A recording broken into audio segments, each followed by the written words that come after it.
The wind, a dry razor across Ilara's chapped skin, carried the scent of dust and distant, imagined rain. It was a liar, that wind.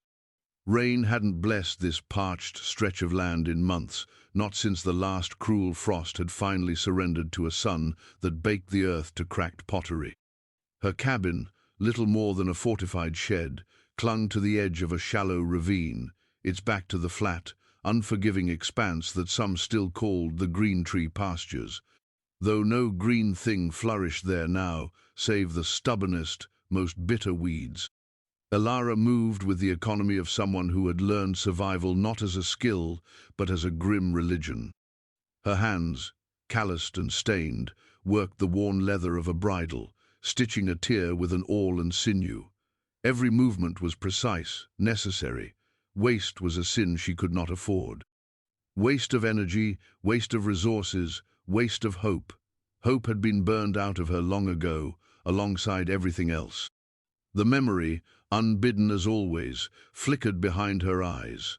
Orange light devouring darkness, the screams swallowed by a greater, hungrier roar. Men on horseback, their faces demonic in the firelight, laughter like shattering glass. Cowboys, they'd called themselves, though the term felt too clean, too romantic for the beasts who had ridden down her family's life and turned it to ash. Her father's defiance, her mother's plea, her own small, terrified flight into the smoky night, the brand of their cruelty seared not onto her skin, but deeper into the marrow of her soul. She'd been younger then, but the terror remained, a cold stone in her belly. That was why her land, this scrap she'd clawed back from the wilderness and defended with a ferocity born of absolute desperation, was ringed with more than just barbed wire. It was ringed with suspicion, with a solitude so profound it was a physical barrier. The few riders who strayed too close, usually hard-faced men with eyes that skimmed and assessed, learned quickly that the woman of the ravine tolerated no company. A rifle leaned ever ready by her door, and she knew how to use it. They were all the same, those men, all cut from the cloth of plunder and careless brutality. Their broad-brimmed hats and jingling spurs were not symbols of freedom, but of a casual, encroaching menace. She finished the bridle, tested the repair with a critical tug. The sun was beginning its slow descent, painting the bruised sky in hues of violent orange and despairing purple. Another day endured. Another night to face. She scanned the horizon, a habit ingrained as breathing, nothing but the endless, empty land and the skeletal fingers of deadwood reaching for a pitiless sky. Then, a smudge against the deepening twilight. A rider, slow, not aggressive, but a rider nonetheless. Her hand instinctively went to the worn stock of the Winchester leaning against the cabin wall. He was still a long way off, a dark silhouette against the dying light, but every nerve in Ilara's body tensed. Cowboys, they always came. He rode closer, not directly towards her cabin, but along the faint track that led past the ravine, towards what little water still seeped from the spring further down. He was lean, shadowed by his hat, his horse as weary-looking as its rider. Ilara watched, unmoving, from the deepening gloom of her porch. She didn't hail him. She wouldn't. If he wanted water, he could take it and go. That was the extent of any charity she possessed. The man, Silas he would later, tersely, name himself, dismounted at the spring. He moved with a slow deliberation that spoke of exhaustion, not laziness. He let his horse drink first, his hand resting on its neck, a gesture that, despite herself, Ilara noted as patient. Then he drank himself, cupping water in his hands. He didn't look towards her cabin, though he must have known it was there.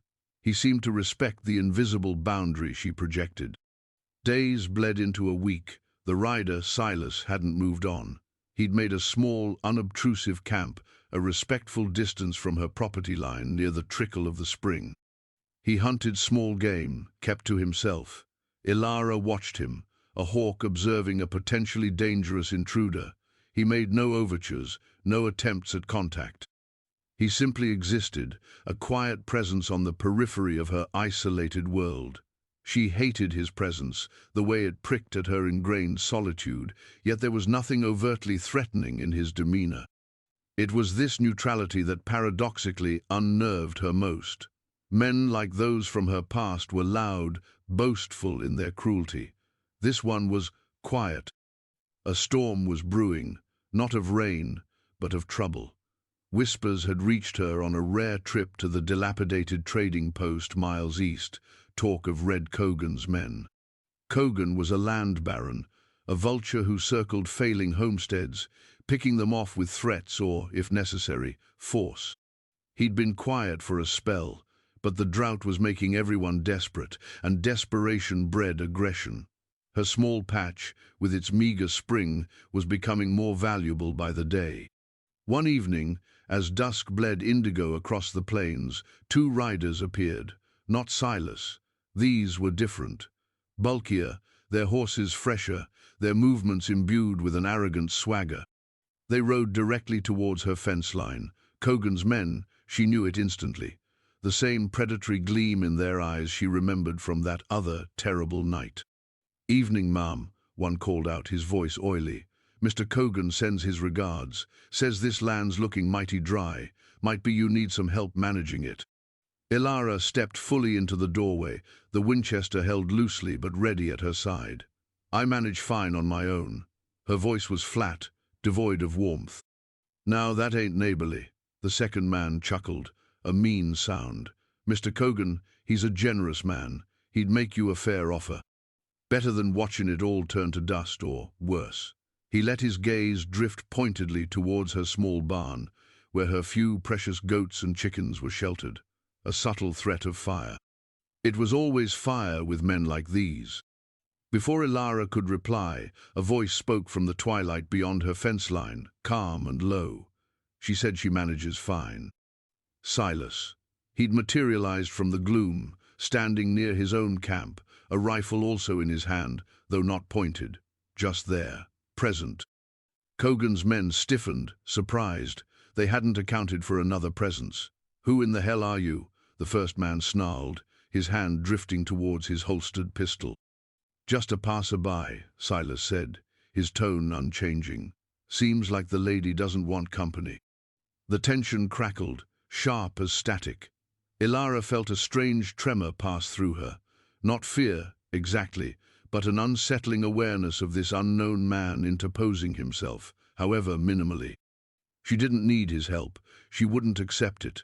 Yet, his presence had undeniably shifted the dynamic. "This ain't your concern, Drifter," the oily one said, trying to regain his footing. "Making it my concern if you don't respect the lady's wishes," Silas replied, still quiet, but with an edge like honed steel beneath the calm. He took a single, slow step forward, out of the deepest shadow. The firelight from Ilara's cabin glinted off the barrel of his rifle. Cogan's men exchanged a look, 2 against 2, one of them an unknown quantity. Their bluster seemed to deflate slightly. "Mr. Cogan won't be pleased," the first man muttered, more to himself than anyone else. He gave Ilara a venomous glare. "This ain't over." They wheeled their horses and galloped away, swallowed by the darkness, leaving behind a silence thick with unspoken things. Ilara lowered her rifle, her knuckles white. She didn't look at Silas, didn't acknowledge him, but the air had changed. He had, for a moment, stood between her and them. She hated the implication, the unwelcome intrusion into her self-sufficiency. But she also couldn't deny the brief, sharp relief she'd felt when their attention had been divided. The days that followed were taut with an unspoken understanding. Silas remained at his camp, but the distance between them felt subtly altered. He repaired a section of her fence one afternoon, a piece damaged by a wild steer, working with quiet efficiency. He left a brace of rabbits near her woodpile another morning. He never approached her cabin, never sought conversation. His acts were like stones dropped into a still pond, rippling outwards, disturbing the carefully constructed surface of her isolation. Ilara found herself watching him more. His movements were economical, his face weathered into lines that spoke of hardship but not cruelty. There was a sadness in his eyes when he thought no one was looking, a distant sorrow that resonated with her own, though she would never have admitted it. He was a cowboy, yes, but he didn't fit the mold burned into her memory. That mold was filled with loud, destructive men.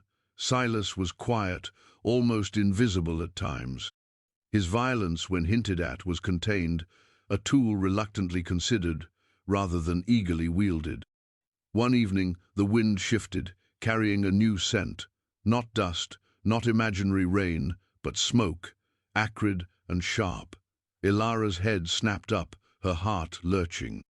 Far to the east, a faint orange glow pulsed against the bruised twilight sky. Wildfire. With the land so dry, it would travel fast. Fear, cold and familiar, clawed at her.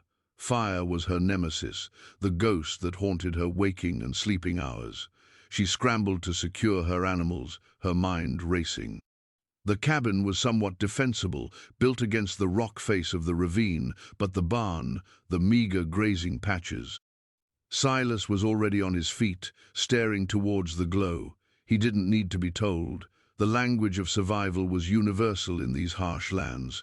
He walked towards her, stopping a few paces from her porch. This was the closest he'd voluntarily come. "It's moving fast," he said, his voice gravelly. "Wind's picking up, blowing this way." Ilara nodded, her throat tight. "I know." She wouldn't ask for help. She wouldn't. "Your cabin might hold if we can clear a better break around it," he said, his gaze sweeping her small holding. "The barn, that's tougher. Wooden, exposed." "I know," she repeated, her voice thin. The barn held not just her goats and chickens, but also a small, battered wooden chest. It contained the only surviving remnants of her past, things her mother had cherished, a few faded photographs, a lace collar, a child's drawing, worthless to anyone but her, irreplaceable. "We should try for the cabin first," Silas stated, not a question but a plan. He looked at her then, directly, and for the first time she saw past the stoic cowboy facade. There was a grim understanding in his eyes, a shared recognition of impending battle against an unforgiving foe. Then, if there's time, the barn. She gave a curt nod. Words were superfluous. The enemy was approaching, painting the sky with its hungry light. They worked with a desperate, synchronized urgency that belied their lack of prior collaboration. Ilara, driven by a frantic energy, cleared brush and dry grass away from the cabin walls, her axe swinging with practiced precision. Silas, stronger and with a longer reach, tackled larger debris, his movements powerful and efficient. The smoke grew thicker, stinging their eyes, clogging their lungs. The roar of the approaching fire became a discernible entity, a beast baying for destruction.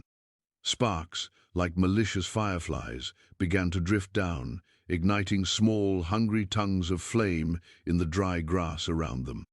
They stamped them out, beat them with sacks, their faces grimed with soot and sweat. The heat was a palpable force, pressing in on them. "The cabin's as good as we can get it," Silas yelled over the mounting roar. "The animals, try to drive them into the ravine behind the cabin. It might offer some shelter." Ilara raced to the small barn, flinging open the door. The goats bleated in terror, their eyes wide. The chickens squawked, flapping uselessly. She managed to herd the goats out, slapping their rumps to send them scrambling towards the relative safety of the rock face behind her cabin. The chickens were a lost cause, scattering in panic. Then she remembered the chest. The wind howled, a demonic shriek, and a wave of superheated air washed over her. The leading edge of the fire was terrifyingly close, consuming the dry pasture with incredible speed. The barn roof, old and dry as tinder, was starting to smoke. "Ilara," Silas's voice raw, urgent. He was near the cabin, beating back encroaching flames. "Get out of there. It's going to go." But the chest, it was a stupid thing, a sentimental anchor to a past she claimed to have shed.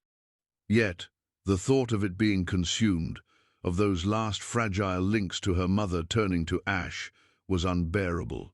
She ducked into the barn. Smoke filled the small space, acrid and blinding. She found the chest by touch, coughing, her eyes streaming. It was heavier than she remembered. She dragged it towards the door, her lungs burning. A burning timber crashed down from the loft, narrowly missing her, showering her with sparks. One landed on her sleeve, and she slapped at it, smelling scorched fabric. The roar outside was deafening, the heat intense. She could see the doorway, a rectangle of hellish orange light. She stumbled, the chest slipping from her grasp. Panic, cold and sharp, pierced through her resolve. She was trapped, just like before. The fire had come for her again. Then a figure filled the doorway, silhouetted against the inferno. Silas. His face was a mask of soot, his shirt smoking in places. He didn't hesitate. He plunged into the choking smoke, into the heart of the growing inferno. "Leave it," he yelled, his voice hoarse, barely audible above the fire's fury. He grabbed her arm, his grip like iron. "It's not worth your life." "My mother's things," she choked out, pointing at the chest. He looked at the chest, then at her, then at the flames licking closer, the crackling timbers overhead. For a fraction of a second, an expression she couldn't decipher crossed his face. Then, with a grunt, he lunged for the chest, heaving it up with a surge of desperate strength. "Go," he ordered, shoving her towards the door. "Move." She stumbled out into the searing air, gulping for breath. Behind her, Silas emerged, dragging the chest, his body shielding it as much as possible from the sparks and falling embers. A section of the barn wall collapsed inwards with a deafening crash, sending a plume of fire and smoke billowing towards them. Silas threw himself and the chest clear, just as the main roof beams groaned and gave way. The barn became a raging pyre. He landed heavily, coughing violently, the chest skittering a few feet away. His sleeve was on fire. Ilara, galvanized by a terror that was not for herself this time, scrambled towards him, beating at the flames on his arm with her bare hands, heedless of the pain. He rolled, helping to smother them, his face contorted. They lay there for a moment, gasping, surrounded by a maelstrom of heat and noise as the fire raged past them, focusing its fury on the consumed barn and now licking at the edges of the cleared firebreak around the cabin. The wind, their tormentor, fanned the flames with relentless malice. The cabin itself was now under direct assault. Embers rained down on the roof, catching in the dry shingles. Silas, pushing himself up, grabbed a water bucket Ilara had filled earlier, a pitifully inadequate defense. "The roof," he croaked, scrambling onto the lean-to porch, trying to douse the spreading flames. Ilara followed, her mind strangely clear amidst the chaos.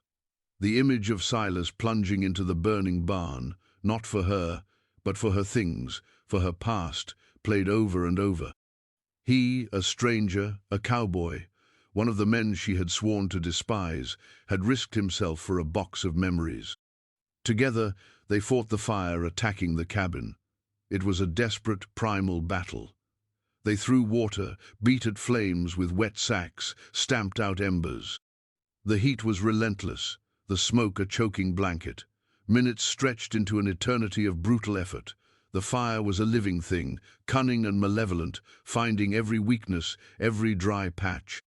Slowly, agonizingly, as the main front of the wildfire swept past, leaving a blackened, smoldering wasteland in its wake, their efforts began to gain ground. The fire on the cabin roof faltered, died back to smoking patches.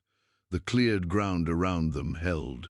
The ravine behind, with its damp soil and rock face, had acted as a natural barrier, protecting the goats huddled there. Exhaustion hit them like a physical blow. They slumped against the cabin wall, blackened, blistered, reeking of smoke.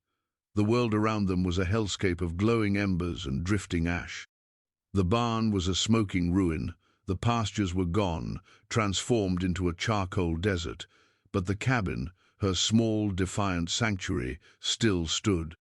And beside her, Silas, his breath rasping, his arm clearly burned, was alive. Silence descended, broken only by the crackle of distant, dying fires and their own ragged breathing. The air, though still thick with smoke, began to cool as the inferno moved on, seeking fresh fuel. Ilara looked at Silas. His hat was gone, his hair singed. His face, streaked with soot, was etched with pain and exhaustion. His gaze met hers, and in their depths she saw not the arrogance or cruelty she associated with cowboys, but a profound weariness and something else, a shared understanding of survival, of loss, of the terrible beauty and cruelty of the world. "Your arm," she said, her voice raspy, barely a whisper. He glanced at it, a grimace tightening his lips. "It'll mend." "Why?" she asked, the question encompassing everything. Why help her? Why risk himself for the chest? Why face the fire for her? He looked out at the desolation, at the smoldering ruins of her barn. "Some things," he said slowly, his voice hoarse, "are worth saving. Reckon those memories were important." He paused, then added, so quietly she almost didn't hear it, "Lost too much myself to see more turn to ash, if it can be helped." Her carefully constructed walls, the ones built of suspicion and bitterness, fortified by years of trauma, began to crumble. Not in a rush, but slowly, like earth surrendering after a long drought to a gentle, unexpected rain. He hadn't just saved her possessions. He had, in his quiet, unassuming way, challenged the very foundation of her hatred. He was a cowboy, yes, but he was not like them. He was not like the men from her nightmares. The sun rose the next morning on a landscape transformed. Blackened earth stretched as far as the eye could see, punctuated by the skeletal remains of trees and the smoking husk of the barn. Ash fell like a morbid snow, coating everything in a layer of grey. The cabin, though scorched and smelling of smoke, stood intact. The goats, wide-eyed and soot-stained, huddled near the ravine. The chest, battered and singed but whole, sat on the porch. Ilara moved stiffly, every muscle aching, her hands raw and blistered. Silas was already up, his burned arm crudely bandaged with a strip of cloth torn from his shirt. He was assessing the damage, his expression unreadable. She found an old tin of salve, its scent sharp and medicinal, and approached him wordlessly. He watched her come, his eyes wary, but he didn't pull away when she reached for his injured arm. Gently, she cleaned the burn as best she could with precious water from her dwindling supply, then applied the salve. Her touch was hesitant at first, then firmed with a practicality that mirrored his own. Neither of them spoke. The silence was no longer fraught with suspicion, but filled with a different kind of tension, the fragile awareness of a shared ordeal, a debt incurred and acknowledged. "Thank you," she said finally, her voice still rough. The words felt foreign on her tongue, rusty from disuse, especially directed at a man like him. Or, rather, a man she had assumed him to be. He merely nodded, his gaze lingering on her face for a moment before shifting back to the devastated land. "Lot of work ahead." "I know," she said, and for the first time the thought of the work, the rebuilding, didn't fill her with the usual solitary dread. It was still daunting, terrifying even, but the edge of absolute loneliness had been blunted. They began the slow process of clearing and assessing. The well near the cabin had survived, its water murky with ash but usable after settling. Some tools were salvaged from the edge of the barn's ruin. The world was stark, reduced to essentials: shelter, water, the will to continue. Days turned into weeks. The immediate threat of Kogan and his men seemed to have receded, perhaps deterred by the wildfire's devastation. There was little left to covet for now. Or perhaps Silas's quiet, unyielding presence during that first confrontation had given them more pause than she'd realized. Silas stayed. He didn't ask, and she didn't offer, but his presence became a fixture, as natural as the slow healing of the land. He helped her reinforce the cabin, clear away the debris of the barn, and scout for any surviving game or forage. They worked side by side, often in silence, but it was a comfortable silence now, punctuated by brief, practical exchanges. She learned fragments of his past, not through direct questions, which neither of them favored, but through observations, through rare, unguarded remarks. A mention of a wife and child lost to sickness years ago, a ranch that had failed under debt and drought, a life spent drifting, searching for something he couldn't name. His sorrow was a quiet undercurrent, much like her own. He, in turn, learned about her not through words, but by seeing the fierce, almost desperate attachment she had to this small piece of land, by witnessing the resilience that had been forged in the crucible of her past. He never asked about the chest or its contents, but he treated it with a quiet respect when he helped her move it to a secure corner of the cabin. One evening, they sat on the porch, watching the sky. The first green shoots were beginning to push through the blackened earth in patches, tiny flags of improbable life, a fragile hope. "Thought all cowboys were the same," Ilara said softly, not looking at him, her gaze fixed on the horizon where the sun had set, leaving a tender bruise of color. "Thought they only knew how to take, to destroy." Silas was silent for a long moment, whittling a piece of scrap wood with a knife. The only sound was the scrape of blade on wood, the distant cry of a night bird. "There's all kinds of folks, Ilara," he said finally, his voice low. "Good and bad, scared and brave, sometimes all in the same person. Fire shows you what a man's made of. Or a woman." He glanced at her, a fleeting smile touching his lips, so faint it was almost invisible. "You stood your ground." She felt a warmth spread through her chest, unfamiliar and surprising. It wasn't just the words, but the quiet acknowledgement in his eyes. He saw her, not as a victim, not as a bitter recluse, but as a survivor, and she, in turn, was beginning to see him as more than just a cowboy, more than just a drifter. He was a man who had faced the fire with her, and for her, and in doing so, had offered her a glimpse of a different kind of strength, a different kind of possibility. The land remained harsh, unforgiving. The scars on it and on them would always be there. The future was uncertain, a path shrouded in mist. But as Ilara looked out at the slowly healing earth, at the man sitting quietly beside her, she no longer felt entirely alone. The ashes of her past were still there, but amongst them something new, something tentative and resilient, was beginning to grow.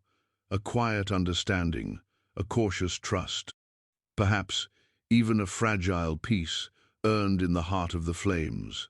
The shadow of the fire was long, but it no longer consumed everything.